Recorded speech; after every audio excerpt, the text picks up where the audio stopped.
Hey guys, how you doing? It's Neech. Hope everybody's well. So this past weekend, Pat Patterson, longtime WWF, WWE employee, wrestler, agent, passed away. It sounds like it was liver cancer. I think they said there was some dementia as well. But he passed away at age 79. He was going to be 80, I think, in January. A lot of people credit him with making the WWF what it was in the 80s and 90s, why it was so successful. If you look at the pattern and you look at the timeline, he was a big part of it. He retired in 84, so from like 85 to 92, he had a lot to do with a lot of the storylines in the WWF. You know, he created the Royal Rumble, which I always thought was one of the greatest concepts in the world. It was so different. It was so fun. That was his idea, and it was funny because Vince McMahon initially balked at it. He finally gave his stamp of approval, and it really took off. It really became another pay-per-view for the WWF.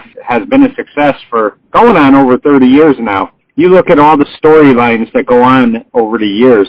I mean, he played a big part in so much of that. I believe he had a lot to do with how Shawn Michaels and Bret Hart should do the Iron Man match at WrestleMania in Anaheim in 1996. Vince McMahon is a marketing genius. Nobody could put on a show like Vince McMahon. Nobody could make an impact like Vince McMahon can. But I really think that one of the reasons the wrestling in WWE isn't as good as it once was is because Patterson wasn't involved in the storylines and the booking and stuff, because let's be fair here. He had to resign in 92, which I'm going to get to in a few minutes. And when he was gone as a full-time agent, that product did not get good again till like late 1996. I mean, it wasn't really good wrestling. I mean, 1995 was the worst year the WWF ever had as far as putting on a program went. I mean, they had some of the worst gimmicks ever. Patterson's presence was felt when he wasn't there anymore, and then when he returned, he had come back to the WWF maybe a year later. So he was back in like 94, but I don't think he had as much as a role as he would have when, like, 1997 came around. And that was the Attitude Era. And, I mean, you just saw some of the great storylines they had. And I'm being a little unfair right now because I'm not even talking about his actual in-ring career, which was very good. I mean, he was the first Intercontinental Champion. There was a Phantom tournament, folks. There was no tournament. They just said that he won it in the tournament, but there was never a tournament. But that doesn't take away that he held that belt. He kind of helped get it established because it was a new belt that they implemented. He also had a great run with Ray Stevens. They were, I believe, AWA Tag Team Champions a couple times, and they were a great heel tag team. Patterson was a great heel, and you saw that in the Attitude Era. I mean, how funny were him and Jerry Briscoe? They were known as the Stooges. They tried to put Sergeant Slaughter in that mix for a little bit, but it didn't really work. It was more Patterson and Briscoe. And the two of them were so funny. I can think of a segment one time. Their gimmick was that they sucked up to Vince McMahon. And I'll never forget, they showed the two of them talking in the back. And they're making us coffee. They're all excited that they're making him coffee, and they can't wait to give it to him. And they're talking about how he loves cream in it and stuff. It was hysterical. And who could ever forget the segment? Rikishi had got him where he put his ass in Patterson's face. So the following week, Patterson got his revenge. He pulls down his pants, and he's got skid marks on his underwear, and he gets in Rikishi's face. I mean, Patterson could be very entertaining. He was a genius when it came to telling a story. Just ask Bret Hart, ask Shawn Michaels, ask Steve Austin. Hulk Hogan's even said it. And, I mean, he really, really had a huge impact on the success of the WWF, WWE. But you know what I found really fascinating? When it came to his death, it's like a movie review. It was mixed. There were some positives. I mean, a lot of people spoke out, like The Rock spoke about how he had an impact on his career, as did Bret Hart, Shawn Michaels. It was a mix from other wrestlers, and what I really found fascinating was how many of the guys, because I have a lot of former guys on my Facebook that were like jobbers, you know. And I'm not going to mention their names because I don't think that's right to kind of throw names out there, but these guys are on my Facebook.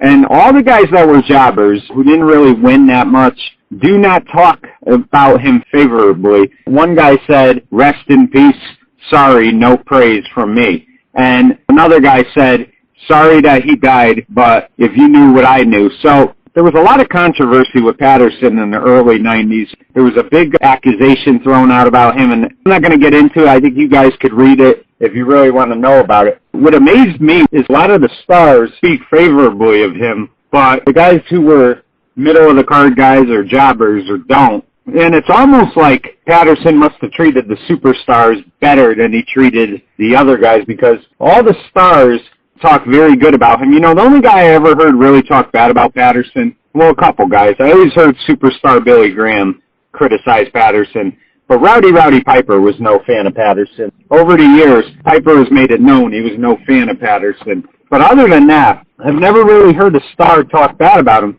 But I have heard a lot of these other guys not speak favorably of jobbers and stuff like that. So it makes you think that he was different to the guys that were the big talent, and the guys who really weren't that over and stuff he treated poorly, because I've yet to see any of the guys who weren't that big of stars that, like I said, were just like enhancement talent or middle-of-the-card guys.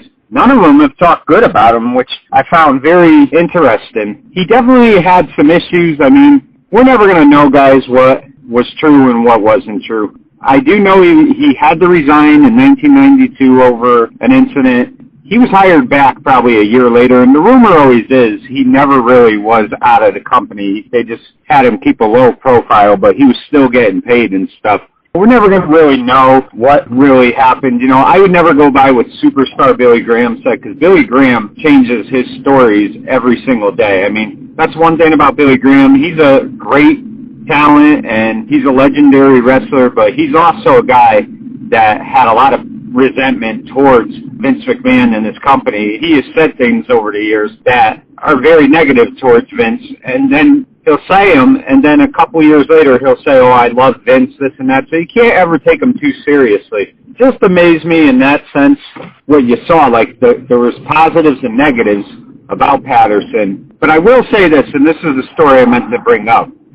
In 1989, my cousin was dating a wrestler who was enhancement, which is considered a jobber. The guy was from Connecticut, and he was just a guy who would wrestle on the tape-ins and basically do a job for somebody. I think the first match I ever saw him wrestle was against Dino Bravo. But I'll never forget this, and he never elaborated because, you know, I was a kid. He wasn't going to get into it. But it was WrestleMania 5, and Miss Elizabeth was coming down the aisle, and Patterson was kind of like shielding her so nobody could touch her. And the guy that was dating my cousin said, ugh, this jerk. And I said, who? And he goes, Pat Patterson. I go, why? He goes, he's just a weirdo. He's a very weird guy, and he's not a good person. So I always remembered that when I would hear negative things about Patterson. I always remembered to him telling me that. And when Patterson, that issue started in 1992, right away I thought about what that guy had told me that day at WrestleMania 5. He didn't elaborate, but once I had heard what was going on, I kind of got the feeling that's what he was kind of insinuating, but he wasn't going to tell a 12-year-old kid why he was disgusted in this guy. But I always thought about that. I will tell you, the wrestling business was a dirty business. I know a lot of people don't like Phil Mushnick, and they think he's out to get wrestling,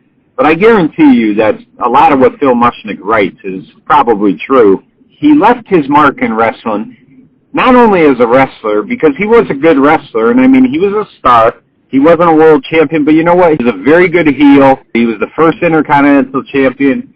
He had a great run as a tag team wrestler. He definitely was a very good wrestler, but the legacy he left as an agent and telling a story and creating a story, I mean, to me, there's nobody better than Pat Patterson when it came to that. And anybody you ask will always tell you that. That guy knew how to tell a story. He knew how to create what they call in the business is great music. He was the best when it came to that. There was nobody better. Look at the product the last 15 years, maybe close to 20 years. I mean, in my opinion, WWE has been terrible since 2005, guys. And anybody who thinks it's good has patience for anything, because I can't watch it anymore. I just think it's awful. He did a great job in that sense, and I mean, that's what his legacy will be, his contribution to the cartoon era and the Attitude Era. I mean, he really made an impact when it came to that. He also refereed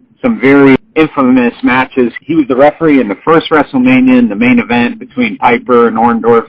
and Mr. T and Hogan. He also was the referee for the Lawrence Taylor and Bam Bam Bigelow match. He has a legacy. He'll always have that. It's going to be a legacy where when you talk about him, you're going to say he wore a lot of hats. I think that's the best way to say it, and that's basically how I would define his career. But he passed away, and it's always sad when somebody dies, no matter how old they are. Nowadays, 79 isn't even that old anymore because people are living close to 100 now. Very sad time for wrestling. I mean, especially for the McMahon and World Wrestling Entertainment, because this is a guy who basically was there for probably 90% of their success. Rest in peace to Pat Patterson, and Godspeed. And guys, I hope you're all doing good, and I'll talk to you soon. All right, have a good day. Take care. Bye-bye.